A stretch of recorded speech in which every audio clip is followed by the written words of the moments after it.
जय बाबा स्वामी, जय आत्मेश्वर।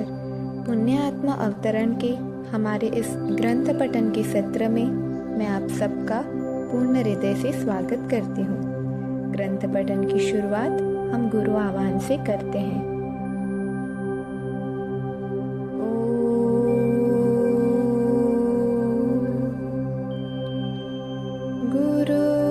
गुरुर्ब्रह्मा गुरुर्विष्णु गुरुर्देवो महेश्वराय गुरुर्साक्षात् परब्रह्म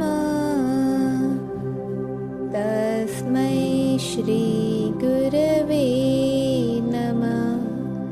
तस्मै श्री गुरवे नमः। तस्मै श्री गुरवे नमः। ग्रंथ पठन की शुरुआत करते हैं। उस जंगल में टापियोका नामक झाड़ काफी मात्रा में उगते थे। एक झाड़ को अगर उखाड़ा जाए तो उसके नीचे 25-30 किलो कंदमूल निकलते थे। यह कंदमूल सदैव संग्रह करके रखे जा सकते थे। एक झाड़ को तोड़कर उस झाड़ के 4 टुकड़े कर जमीन में गाड़ देते थे। उन्हें 6 इंच अंदर और 12 इंच बाहर रखकर थोड़ा तिरछा करके गाड़ा जाता था और बाद में वे भी 4 जार बन जाते थे। ये झाड़ बड़ी मात्रा में उपलब्ध थे और उनके जड़मूल भोजन में उपयोग किए जाते थे। हाथ के पंजे के आकार के उनके पत्ते होते थे। ये पत्ते भी उबाल कर खाते थे। इन झाड़ों को तोड़ने और बाद में 4 टुकड़ों को लगाना और कंदमूल इकट्ठा करना और उन्हें आग में भूनकर केले के पत्तों पर गुरुदेव को परोसना मेरा प्रिय कार्य था। बांस को गांठ के नीचे काटा जाता था व उसके ऊपरी भाग में यह कंदमूल डालकर आग में सेका जाता था। बांस हरा होने के कारण जलता नहीं था, फिर भी यह भीतर से अच्छी तरह भून जाता था और उस कंदमूल में बांस का रस भी मिल जाता था। उसमें भूनते समय कुछ अदरक व तेज पत्ते और एक विशिष्ट प्रकार की फलियां डाली जाती थी और कुछ समय बाद वे आग से बाहर निकाल लिया जाता था। बाद में बांस को काटकर उसके भीतर से टापियोका को निकाल लिया जाता था। कभी टापियोका को भूनकर खाते थे तो कभी उबाल कर खाते थे। यह वहाँ का प्रमुख खाद्य था। बांस के रस के साथ वह अच्छा लगता था। एक दिन सुबह हवन आदि कार्य होने के बाद गुरुदेव कहने लगे, तुम्हारा जीवन तो अश्वमेध यज्ञ जैसा है। एक बहुत बड़े पवित्र व महान कार्य को करने के उद्देश्य से तुम्हारा जन्म इस धरती पर हुआ है। तुम्हारा परिवार बहुत बड़ा है। ऐसे सामूहिकता वाले परिवार के सानिध्य का अवसर मुझे मेरे इस जन्म में नहीं मिलेगा और इस जीवन के बाद तो जीवन ही नहीं है। तुम्हारे बड़े महान कार्य में मैं भी शामिल हो सकूं, इसीलिए मेरे पास जो कुछ था वह सब मैंने तुम्हें दे दिया है। अब तुम्हारे इस कार्य के लिए अग्रसर होने का समय आ गया है, क्योंकि मैं तुम्हें बांधकर नहीं रखना चाहता हूँ। मैं तुम्हारे कार्य की गति में बाधक नहीं बनना चाहता, इसीलिए इस बात को कह रहा हूँ। हम कितने कम समय साथ रहे हैं, लेकिन एक पवित्र कार्य को आगे बढ़ाने के लिए रहे हैं। सदैव याद रखना, विचार अप्राकृतिक होता है। विचार करके हम प्रकृति से दूर चले जाते हैं, इसीलिए प्रकृति के सानिध्य में विचार समाप्त हो जाते हैं। हम प्रकृति के जितने सानिध्य में रहेंगे, उससे हम उतने ही परमात्मा के सानिध्य में रहेंगे। अति विचार करके लोग वातावरण में प्रदूषण फैलाते हैं और इस वैचारिक प्रदूषण से वातावरण गर्म और दूषित होने लगता है। यह गर्म दूषित वातावरण ही इस नई दुनिया का सबसे बड़ा खतरा है, क्योंकि इसमें सांस लेना भी दुर्भर हो जाता है। इसीलिए सदैव चित्त को भीतर ही रखो। सारा ज्ञान तुम्हारे भीतर ही है। सजीव ज्ञान कभी पुस्तकों में लिखा नहीं जा सकता है, वह तो अनुभूति से ही प्रवाहित होता रहता है। एक गुरु से एक शिष्य को, एक शिष्य से दूसरे शिष्य को, इस प्रकार से सजीव ज्ञान का प्रसार कार्य सदैव अपने पारंपरिक तरीके से चलते ही रहता है। यह ईश्वरीय ज्ञान है, इसे लिखा नहीं जा सकता है, क्योंकि जो अनुभूति को प्राप्त होता है वह लिखने की स्थिति में नहीं होता। वह अनुभूति प्राप्त होने की स्थिति में अपनी आँख भी नहीं खोल सकता, तो वह लिख कैसे सकता है? वास्तव में लिखना या बोलना यह एक शारीरिक क्रिया है, और जब ईश्वरीय सजीव ज्ञान की क्रिया घटित होती है उस समय शरीर की समस्त आवश्यक क्रियाएं समाप्त हो जाती है, बंद हो जाती है। तो उस समय लिखने की क्रिया कैसे संभव होगी? इसीलिए परमात्मा की अनुभूति को आज तक लिखा नहीं गया है, लेकिन तुम्हारे जीवन काल में यह अनुभूति का अनुभव लिखा भी जाएगा। तुम्हारे से यह इसीलिए लिखा जाएगा क्योंकि तुम्हारी देने की क्षमता पाने की क्षमता से बहुत अधिक है। तुम सदैव देने का ही सोचते हो। देने की इस अपार इच्छा के कारण ही अनुभूति के तुम माध्यम बन जाओगे, और अनुभूति में भी परमात्मा तुमसे यह कार्य करा लेगा। कैसे यह नहीं मालूम, लेकिन यह कार्य संपन्न अवश्य होगा ही। तुम्हारी देने की क्षमता के कारण ही तुम्हें मिलना निर्भर होता है, और देने की क्षमता के कारण अनेक गुरु तुम्हें माध्यम के रूप में चुनेंगे। तुम एक योग्य व सुपात्र शुद्ध माध्यम बनोगे, क्योंकि तुम्हारा खुद का कोई अस्तित्व नहीं है। जिसका खुद का कोई अस्तित्व नहीं होता उसे माध्यम बनने में बड़ी आसानी हो जाती है। आसानी इसीलिए हो जाती है क्योंकि उसमें से देने के लिए शक्ति का प्रवाह शीघ्र निकलना प्रारंभ हो जाता है। ज्ञान का प्रसार ही ज्ञान का उद्देश्य होता है। तुम्हारा सजीव ज्ञान पाने का उद्देश्य ही सजीव ज्ञान का प्रसार है। इसी कारण हर कोई तुम्हें अपनी अनुभूति का ज्ञान सौंप रहा है। अरे बाबा, फूटे हुए मिट्टी के दिए में कोई भी तेल नहीं डालता है। सदैव उसी दिए में तेल डाला जाता है जो जलने को तैयार है। इसी कारण हर कोई तुम्हें अपनी अनुभूति का ज्ञान सौंप रहा है। सदैव उसी दिए में तेल डाला जाता है जो जलने को तैयार है और तेल ग्रहण करने के लिए भी योग्य है। और तुम्हारे दिए का पात्र तो बहुत बड़ा है, काफी तेल उसमें आ सकता है। मुझे मेरे जीवन में उसमें तेल डालने का अवसर मिला, यह मेरा अहोभाग्य है, ऐसा मैं समझता हूँ, क्योंकि तुम्हारे दिए के प्रकाश में दुनिया का अज्ञान का अंधेरा दूर होने वाला है। कल सुबह तुम्हें यहाँ से प्रस्थान करना है। कल मैं तुम्हें यहाँ से नदी तक छोड़ने आऊँगा। वहाँ पर बांस की एक नौका बनाकर तुम प्रवास शुरू करोगे। यही नदी आगे जाकर ब्रह्मपुत्र नदी में मिलती है। उस ब्रह्मपुत्र नदी का किनारा अब तुम्हारी अगली ध्यान साधना का क्षेत्र होगा। जिस प्रकार से छोटी नदी से बड़ी नदी में जाने वाले हो, ठीक इसी प्रकार ज्ञान गंगा की भी मैं एक छोटी नदी हूँ। अब तुम्हें मैं और बड़ी नदी के पास भेज रहा हूँ। उन गुरु तक पहुँचाने के लिए ही मैं तुम्हें तैयार कर रहा था। वे गुरुदेव ब्रह्मपुत्र नदी के किनारे ही रहते हैं। आगे अब तुम्हें उनके पास जाना है। दूसरे दिन सुबह मैं उठा तो सोचा कि परमात्मा मुझे ऐसे सुंदर स्थानों पर क्यों भेजते हैं जहाँ पर मैं रह नहीं सकता। मैं बड़ा दुखी व भावुक हो गया। उस आश्रम से मुझे थोड़ा समय में ही लगाव हो गया था। मैंने कहा, गुरुदेव, मुझे आपके आश्रम से लगाव हो गया है। यहाँ पर रहना मुझे अच्छा लग रहा है। यहाँ से जाने को जी नहीं चाहता है। उन्होंने कहा, मेरी भी यही स्थिति है। मैं भी तुमसे इतने कम दिन में प्रेम करने लगा हूँ। मुझे भी तुमसे लगाव हो गया है।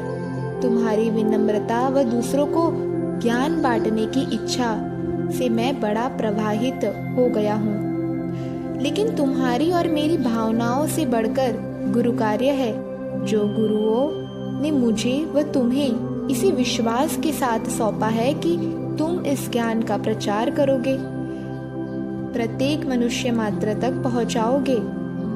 रही बात आश्रम की, तो मैं तुम्हें आशीर्वाद देता हूँ कि तुम्हारा भी एक बड़ा विशाल व भव्य आश्रम होगा, जहाँ से लाखों आत्माएं ज्ञान को ग्रहण करेंगी। चलो चले, तुम्हें नदी पर छोड़कर मुझे वापस भी आना है। और मैं अपने गुरु कार्य के भीतर बंधा हुआ उस स्थान से भारी मन से चला पड़ा। बाद में हम चलते चलते उस पहाड़ के नीचे बहने वाली नदी पर पहुंचे। वहां पर गुरुदेव ने बांस की 4 परतों वाली एक नाव बनाकर रखी थी। नाव क्या थी? वह बांस की 4 परतों वाली एक दीवार सरीखी थी, जिसे पानी में डालकर उस पर बैठा जाता था। वह बहती रहती थी। साधारण आदिवासी लोगों को इस प्रकार की नाव का इस्तेमाल करते देखा था। मैंने गुरुदेव से कहा, मुझे यह चलानी भी नहीं आती है और कहाँ पर जाना है यह भी नहीं मालूम। उन्होंने हंसते हुए कहा, तुम निश्चिंत होकर इस पर सवार हो जाओ। आगे तुम जहाँ जा रहे हो वे बड़े महान तपस्वी हैं। उनका सूक्ष्म शरीर बराबर तुम्हें उनके स्थान तक मार्गदर्शन करेगा, क्योंकि उन्होंने तुम्हें बुलाया है। वे अभी भी तुम्हारे ही साथ हैं। मुझे देख रहे हैं, तुम्हें नहीं। बस यही अंतर है। गुरुदेव ने मुझे बड़ी भावभीनी विदाई दी। मैंने उनकी चरण वंदना की और उन्होंने खुश होते हुए आशीर्वाद दिया, यशस्वी हो। बाद में मुझे कुछ फल देकर उस नाव पर बैठा दिया और एक बड़ा बांस दिया। नाव कहीं अटक जाए तो आगे बढ़ने के लिए। उन्होंने मुझे विदाई दी और मैं इस अज्ञात सफर पर चल दिया। श्रीनाथ बाबा के साथ एक अज्ञात स्थान की ओर मैं जा रहा था। कहाँ वह पता नहीं। पीछे देखा तो गुरुदेव पहाड़ी पर चढ़ रहे थे और मैं आगे बढ़ रहा था। पानी का प्रवाह धीमा था, इसीलिए वह नाव धीमे धीमे आगे बढ़ रही थी। इस प्रकार की नाव में मेरी प्रथम यात्रा थी। संपूर्ण नाव ही बांस की थी। एक बार खड़ी बांस, उसके ऊपर आड़ी बांस, फिर खड़ी बांस, फिर आड़ी बांस, ऐसी 4 बांस की परतें एक के ऊपर एक थी। 12 फीट चौड़ी और 12 फीट लंबी और करीब 1 फीट मोटी चौकोर आकार की एक दीवार नुमा नाव थी। इतने सारे बांसों की छाल से रस्सी के समान बांधा गया था। बड़ा मजबूत बांधा था। नदी में प्रवाह अच्छा था, इसीलिए नाव अटकने का सवाल ही नहीं था। मैंने बांस को अच्छे से बांध कर रख दिया और आराम से बैठ गया। नाव आराम से नदी के प्रवाह के साथ चल रही थी। शाम होने वाली थी और धीरे धीरे मेरी नाव मझधार में आ गई। सूर्यास्त हो रहा था और सूर्य की किरणें नदी में प्रतिबिंबित हो रही थी। आसपास दोनों ओर जंगल थे। अभी तक कहीं कोई बस्ती नजर नहीं आ रही थी। केले के बड़े जंगल के जंगल लग रहे थे और धीरे धीरे सूर्यास्त हो रहा था। अब रात होने आ गई थी। मैं तो उस तहनुमा नाव पर लेट गया। जो होगा देखा जाएगा। गुरुदेव ने कहा कि गुरुदेव स्वयं सूक्ष्म रूप में से हैं, तो फिर मैं क्यों चिंता कर रहा हूँ कि आगे क्या होगा। और उस स्थिति में भी मुझे नींद लग गई और नींद सुबह खुली तो नाव की गति पहले की अपेक्षा धीमी हो गई थी। चल रही थी पर धीमी गति से। गुरुदेव ने 2 बांस दिए थे जो मैंने बांध कर रखे थे और फल और मेरा एक झोला था। वह भी बांधकर रखा था। नाव के किनारे पर जाकर मुंह हाथ धोए, पानी पिया तो अब बड़ा प्रसन्न लग रहा था। अभी भी वही दृश्य था। आसपास जंगल थे, पहाड़ थे, पर मानव बस्ती कहीं नहीं दिखी। ऐसा नाव से सफर चल रहा था। दोपहर के समय मेरी नाव के आसपास इतनी अलग अलग रंगों की अनेक मछलियां साथ चल रही थी। उन्हें कोई डर भी नहीं लग रहा था। इस स्थान पर पानी अधिक गहरा नहीं था, इसीलिए नाव की गति भी धीमी हो गई थी।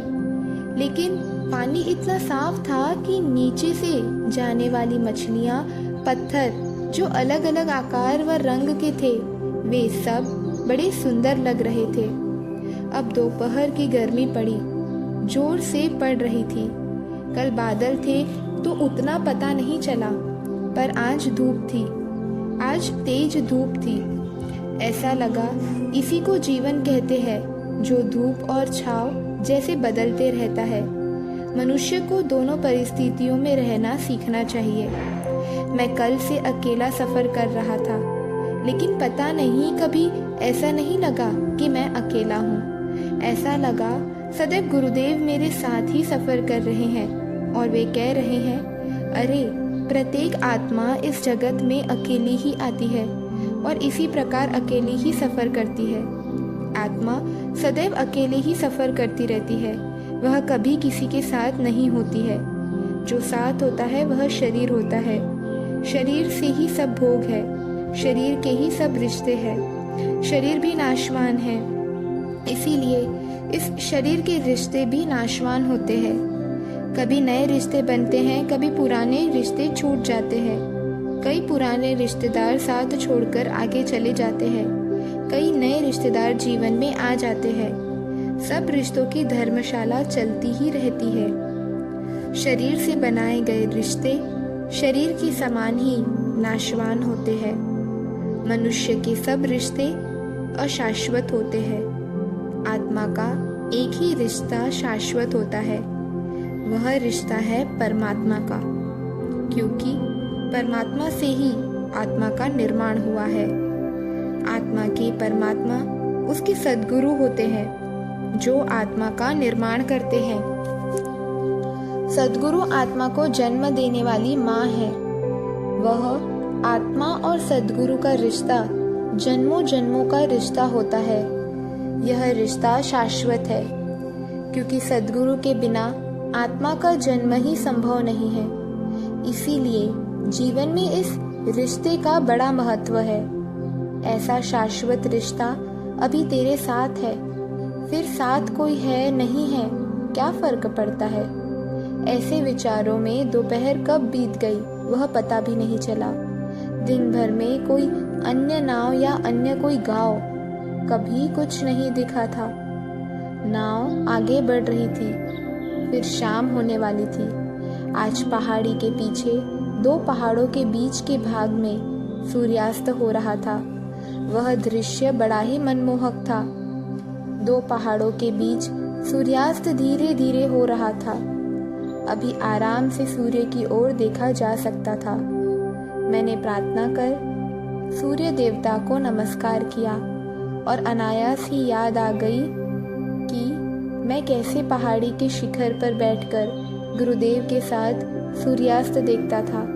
सूर्यास्त के बाद भी आकाश में काफी समय तक सूर्य की लालिमा फैली रहती थी, जो सारे आकाश में लाल रंग की छटा फैला रही थी।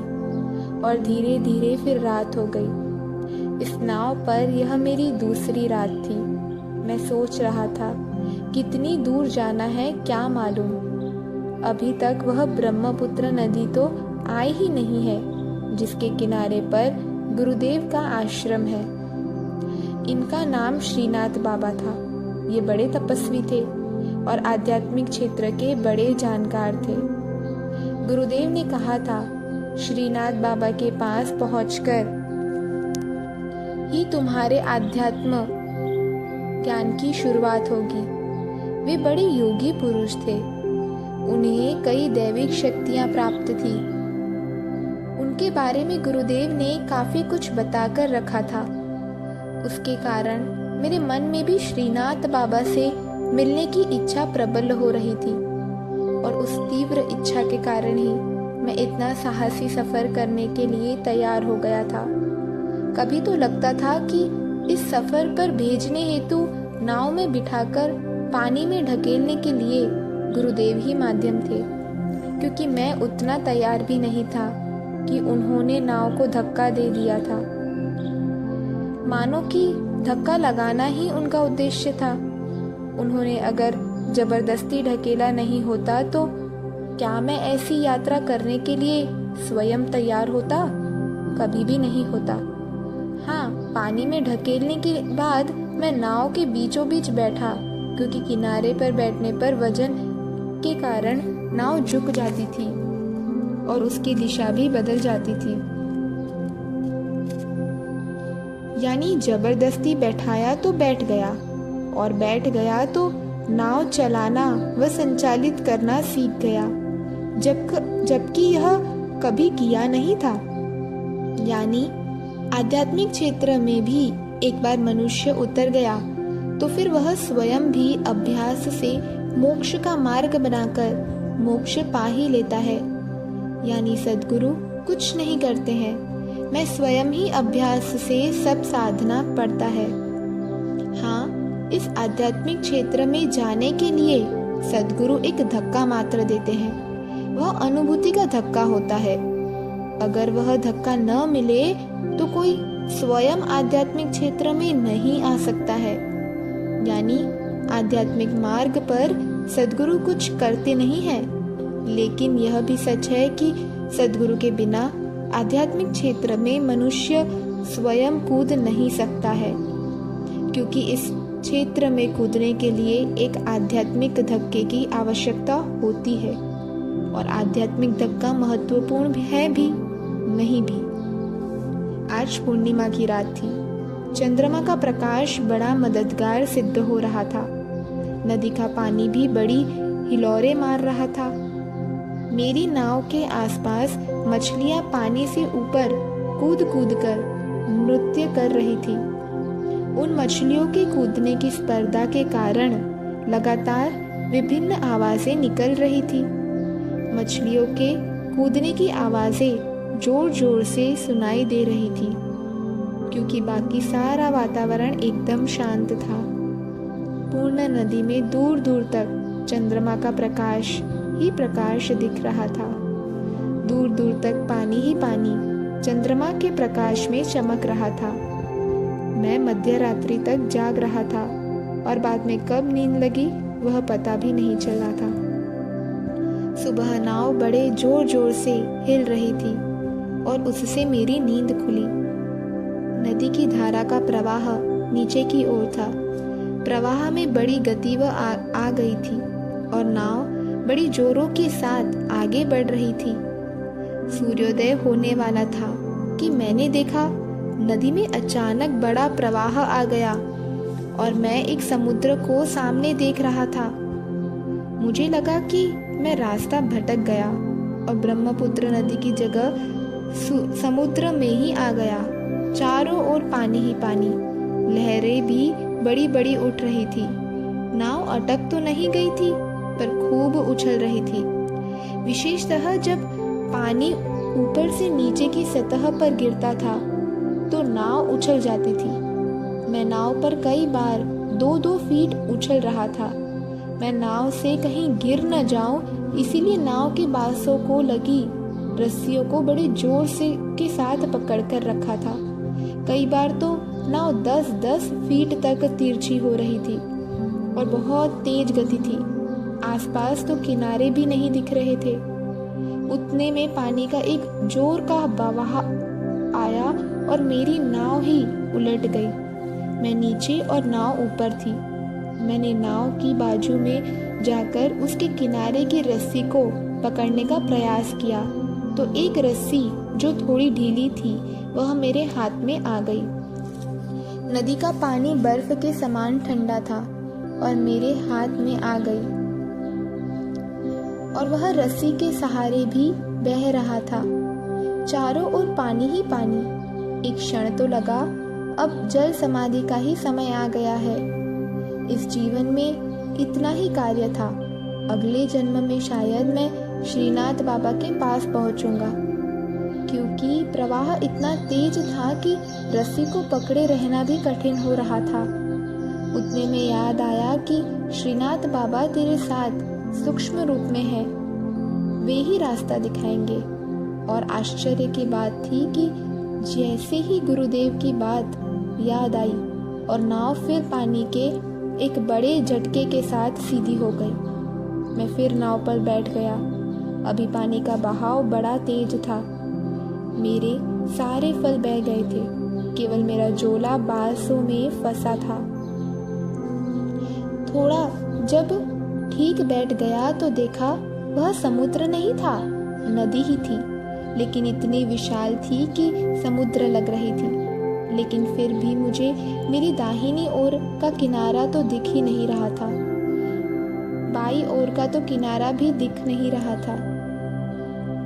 इतना बड़ा नदी का पात्र था। फिर मुझे गुरुदेव के शब्द याद आए, ब्रह्मपुत्र नदी पुरुषलिंगी है, बाकी सब नदियां स्त्रीलिंगी है, गंगा, नर्मदा, गोदावरी, यमुना, लेकिन ब्रह्मपुत्र एकमात्र नदी है जो पुरुषलिंगी है। इसीलिए वह काफी बड़ी और विशाल है। और उन्होंने ही कहा था कि इसके पानी में इतना तेज बहाव रहता है कि अगर हाथी भी गिर जाए तो वह भी बह जाएगा। सचमुच बड़ा तेज बहाव था। वह तो गुरुदेव की ही कृपा थी कि मैं बहा नहीं। पता नहीं कैसे नाव स्वयं ही नदी की मुख्य धारा से अलग धीरे धीरे दाहिनी ओर खिसक रही थी और किनारा पास पास दिख रहा था और मैं स्वयं कुछ कर ही नहीं रहा था, लेकिन यह हो रहा था मानो कोई नाव धीरे धीरे दाहिनी ओर लेकर जा रहा है। वह कौन सी शक्ति थी जो दिख नहीं रही थी। अब मैं नदी के उस प्रमुख प्रवाह से काफी दाहिनी ओर आ गया था। यह एक छोटा सा टापू था, क्योंकि उस टापू के पीछे से भी पानी बह रहा था। नाव स्वयं ही धीरे धीरे टापू की ओर जाने लग गई और मैंने बांस निकालकर उस नाव को टिका दिया ताकि नाव किनारे तक पहुंच सके।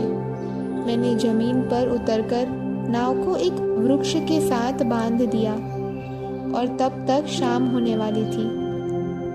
रात इस वृक्ष के नीचे गुजारूं या क्या करूं, कुछ समझ में नहीं आ रहा था।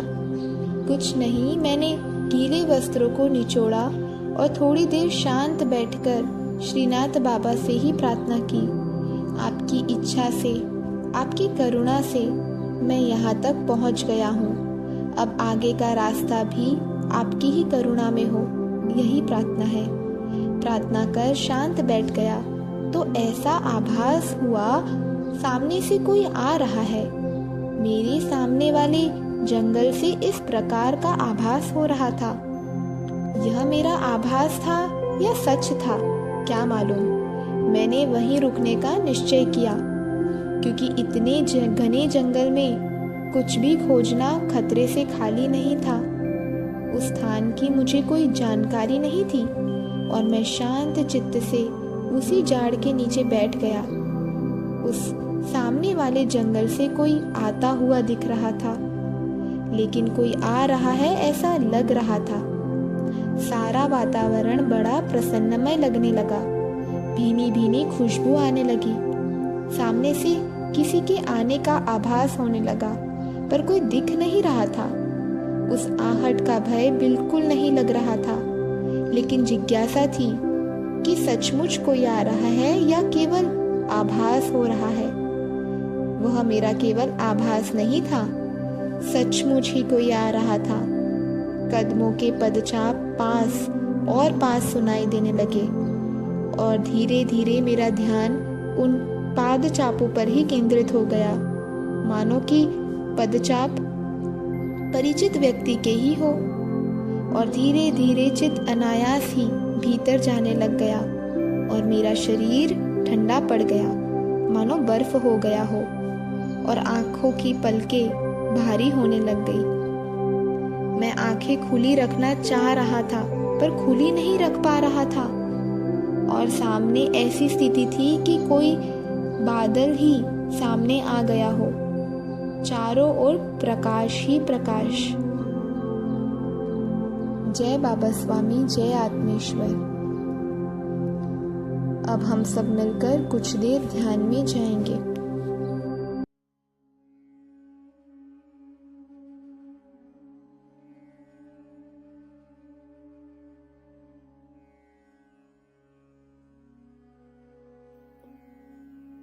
सभी पुण्यात्माओं को मेरा नमस्कार।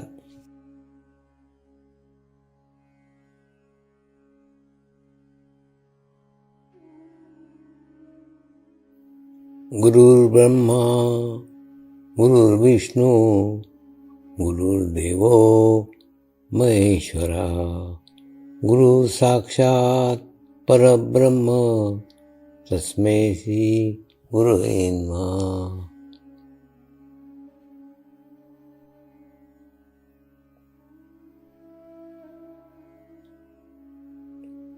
ध्यान की उस स्थिति में जाएंगे जहाँ शरीर भाव पूर्णतः समाप्त हो जाता है।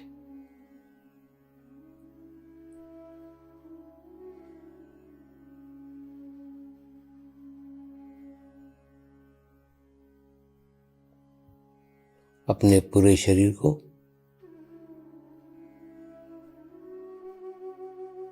पूर्णतः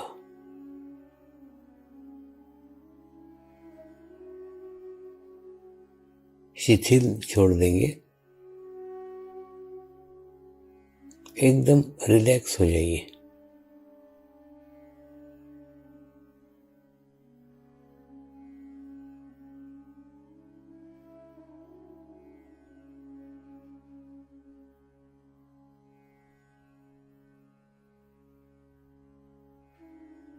मेरे साथ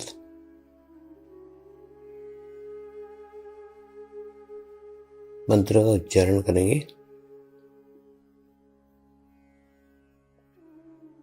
मैं एक पवित्र आत्मा हूँ।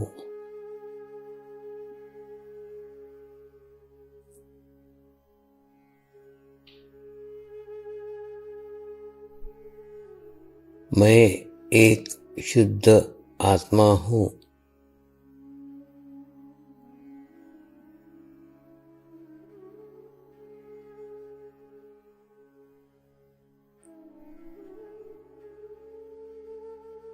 मैं एक पवित्र आत्मा हूँ।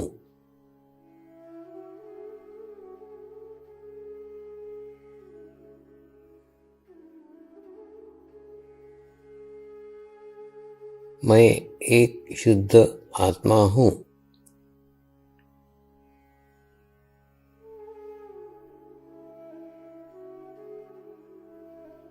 मैं एक पवित्र आत्मा हूँ।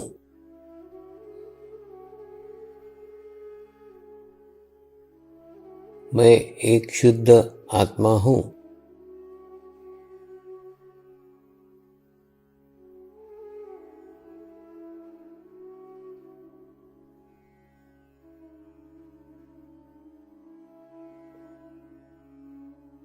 अभी इसी आत्मा भाव को बनाए रखते हुए गुरु मंत्र का उच्चारण करेंगे।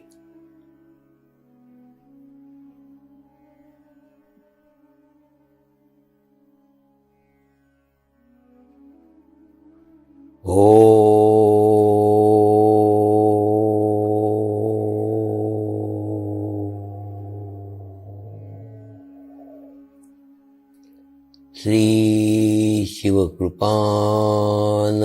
स्वामी नमो नमः।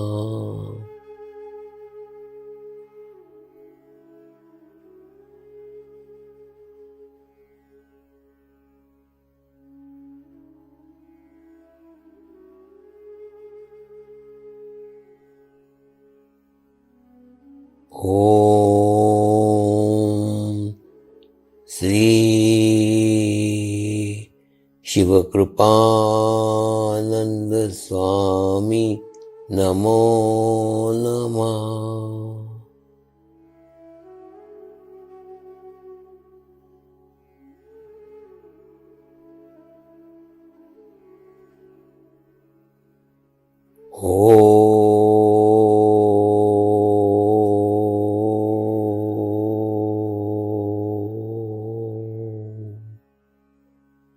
श्री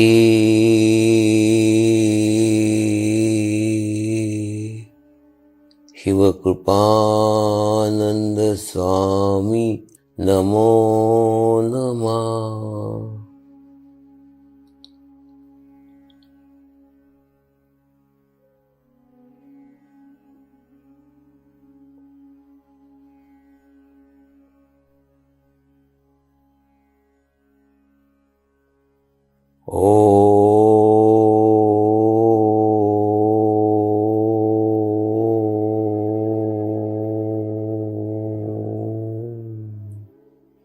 श्री शिवकृपानंद स्वामी नमो नमः।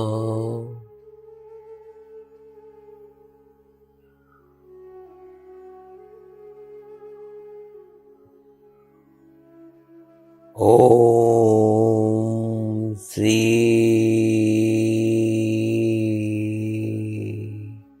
शिवकृपानंद स्वामी नमो नमः।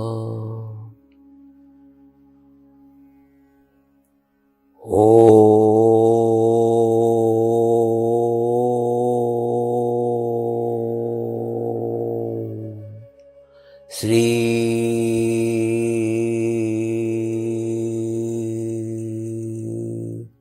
शिवकृपानंद स्वामी नमो नमः।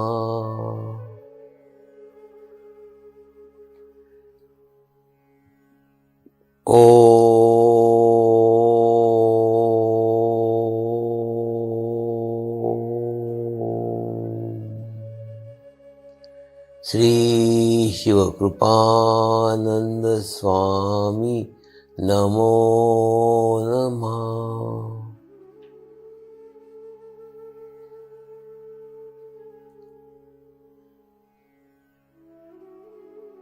ओम श्री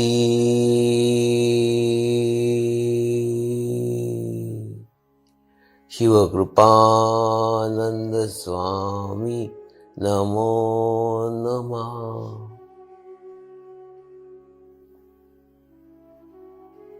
ओम श्री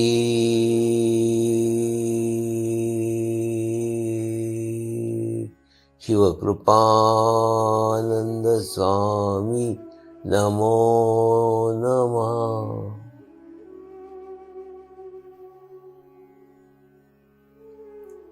अब आप अपना चित्त सहस्त्रार पे रख के थोड़ी देर के लिए ध्यान में जाएंगे।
अब हम प्रार्थना करेंगे